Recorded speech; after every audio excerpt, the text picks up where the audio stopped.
다속유영모의 생명의 말씀 다속강의 제11강 몽땅 놓아야 자유롭다.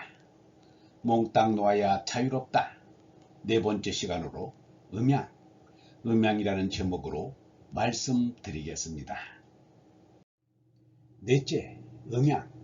둘이라는 것을 음양이라고 하였습니다. 있는 것이 양이고 없는 것이 음인 것 같습니다. 그러나 목적은 정하고 보는 것입니다. 이 지구상에서 원점을 정해서 동쪽으로 가는 것을 플러스라 합니다. 반대편 서쪽으로 가는 것은 마이너스입니다. 그러나 이것을 거꾸로 해도 누가 뭐라고 할 사람은 없습니다. 있는 것이 음이고 없는 것이 양이라고 해도 같습니다. 양이다 음이다 하는 것은 확실한 것이 아닙니다. 그저 목적을 위해서 혼돈하지 않게 하려고 여기서부터가 플러스이고 그 반대의 방향이 마이너스라고 하는 것뿐입니다. 그래서 이 음양은 참이 아닙니다. 상대 세계에서 말하는 음과 양은 절대의 양이나 음이 아닙니다. 그래서 음양은 불칙입니다. 의심할 수밖에 없습니다. 둘이라는 것은 의심하는 것입니다. 이 둘이 행동하는 것을 양이라고 합니다. 둘을 짝 또는 철녀라고 하는 것은 이 음양의 둘을 칭하는 버릇이 있어서 그렇게 부르는 것입니다. 음양을 그대로 인정하는 버릇이 있습니다. 양 가운데도 음이 있고 음 가운데도 양이 있습니다. 또 하나가 둘로 벌어지는 일인데 우리 인간은 하나에서 둘을 벌려놓고는 그 버릇을 그대로 갖고 있어서 또 벌립니다. 그리하여 넷이 됩니다. 하나가 둘이 되고 둘이 넷이 되는 것은 아닙니다. 어디까지나 하나인데 사람의 버릇이 그렇게 쪼개 놓았습니다. 태극에서 음양이 나오고 음양에서 사상, 즉 네 코끼리가 생깁니다. 양에서 태양과 소음이 나옵니다. 양 중에서 가장 큰 양은 태양인데 그것이 겉으로 볼 때는 양이나 그 소인을 만들어주는 것은 음의 성질입니다. 그래서 양에는 음이 있는 것입니다. 자연이 다 그렇습니다. 음도 태음이 큰 양을 가까이 해서 양을 조금이라도 취하기 때문에 있는 것입니다. 그러한 자리가 음에도 있습니다. 자유와 평등이라는 것이 우리 인간에게서 이루어지려면 이 형식을 조금 따를 필요가 있습니다. 그래야 평등이 나오고 자유가 있습니다. 저희들끼리만 만나면 자유와 평등이 없습니다. 더 알기 쉽게 얘기하면 해와 달은 똑같이 둥글게 보입니다. 언뜻 보기에는 크기도 같습니다. 그러나 실제로는 해가 훨씬 큽니다. 그러니 해와 달이 같다는 것은 어림없는 소리입니다. 우주 역학적으로 보면 항성은 전부 태양을 중심으로 마치 학교 있는 궤도처럼 우리 앞에 걸어놓은 모양이 됩니다. 그래서 양의 대표를 태양이라 하고 음의 대표를 달로 하였습니다. 실제 태양을 비유하여 배낭만 하다고 하면 달은 우리 얼굴에 붙은 사마귀 정도일 것입니다. 달의 직경은 지구의 3분의 1밖에 안 됩니다. 이것을 어디다가 사실대로 그려놓는단 말입니까?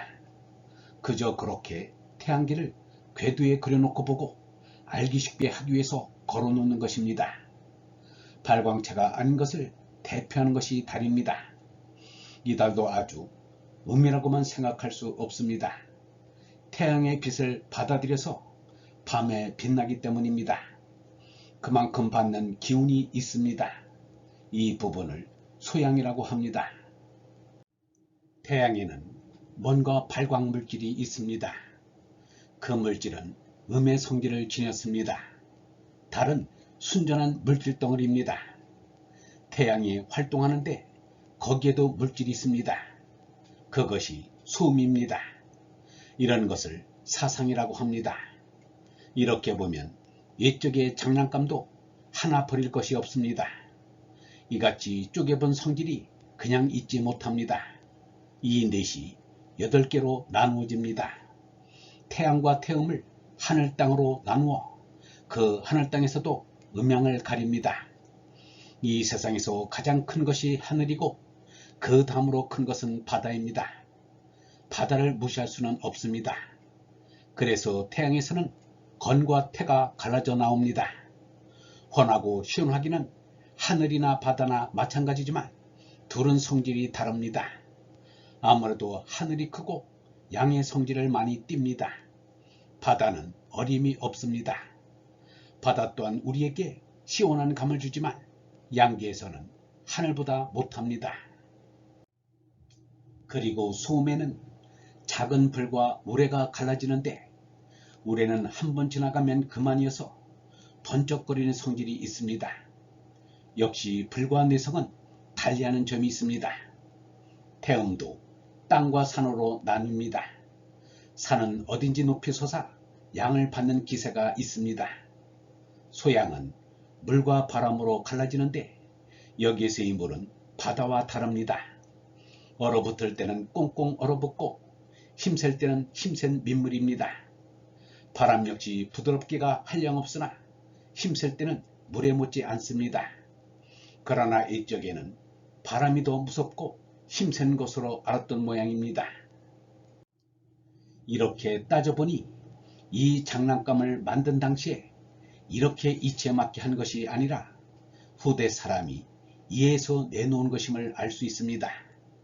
그렇다고 이것을 호락호락하게 봐서는 안 됩니다. 지금도 우리가 이 장난감을 내놓고 맞춰보면 그 옛날 사람들이 더 똑똑했음을 짐작할 수 있습니다. 딴 글자로 사용하여 보면 태극은 하늘입니다. 우주는 무한한 공간입니다. 영원한 시간입니다. 무한한 공간에서 늘 놀랍니다. 태양은 쳐다보지 말고 오직 하늘만 보자는 것입니다. 여기에 두 가지가 붙습니다. 비와 몬입니다. 비라는 것은 허공, 곧 비어있다는 말입니다. 요전에 빛에 대해 말씀드릴 때 빛, 곧 광선은 비어있는 곳이라야 통한다고 하였습니다. 그 비입니다. 몬은 물건이라는 뜻입니다. 물건이 무엇이냐 하면 동, 은, 연 등 잘게 쪼개서 부스러기로 만들 수 있는 것을 말합니다. 부스러지기도 잘합니다. 부스러지기 때문에 서로 상치됩니다. 이것이 몬입니다. 비와 몬은 이같이 성질이 다릅니다. 다르다고 아주 갈라놓을 수는 없습니다. 양이 비, 음이 몬이라면 확실히 갈라진 것 같으나 그렇지 않습니다. 둘이 하나입니다. 그렇다면 왜 비와 몬 두 가지가 나왔는지 그것은 모릅니다. 이렇게 하는 것이 좋습니다. 이 두 가지를 한둘이라 합니다. 한둘이 두둘이 됩니다. 비는 해, 몬은 달, 비는 또 자그만, 몬은 또 자급이 이렇게 두둘이 됩니다. 여기서 쇠둘이 나옵니다. 해에서 마음이 나옵니다. 우리 마음이 하늘의 성질입니다. 우리 마음이 건입니다. 눈은 당차는 소리 같으나 가만히 생각하면 그렇지도 않습니다. 눈으로 바다를 본데서 눈을 내건 것은 아닙니다. 우리 인간은 느끼고 아는 것의 90% 이상을 눈으로 합니다. 눈같이 생각하고 눈같이 느끼는 것은 없습니다. 바다 역시 무척 깊지만 눈보다 깊지는 못합니다. 삼라만상이 틀림없다는 것은 눈으로 틀림없다는 것입니다. 그렇다고 물건을 잡고 따라간다는 것은 아닙니다. 마음의 상이 눈입니다. 눈에 들어온 것을 전부 마음에 돌려 보게 됩니다. 마음에 모아진 사상의 자료는 눈에서 거의 넣어주는 것입니다. 그 깊이를 바다에 비하겠습니까? 그래서 여기다가 눈을 놓았습니다. 그 다음 소음에 가서 불은 말할 것 없고 울은 우레를 말합니다.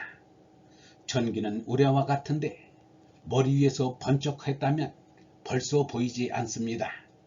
그뿐 아니라 우리는 하늘을 우러러 보아야 합니다. 끊임없이 우러러 보고 또 울어야 합니다. 운다는 것과 울은 같은 뜻입니다. 이상 양쪽에다 맘, 눈, 불, 오를 붙여보았습니다. 다음 한쪽인 몸 쪽에는 우선 몸을 내걸었습니다. 이것은 몸뚱이라는 뜻입니다. 곤이 몸뚱이입니다. 그 다음 임이라는 것은 이마를 말합니다. 땅의 산보니 같은 것은 몸에서 이마입니다. 이 이마 하나 내밀고 나왔습니다. 어디 갈 때마다 이마가 먼저 나갑니다. 산은 지구의 이마입니다. 우리 머리에 주님이 계시다는 말은 이마에 있다는 말입니다. 또 우리는 이마로 하늘을 바치고 삽니다. 일본 사람이 무엇을 달라고 하거나 받을 때 조다이라고 합니다.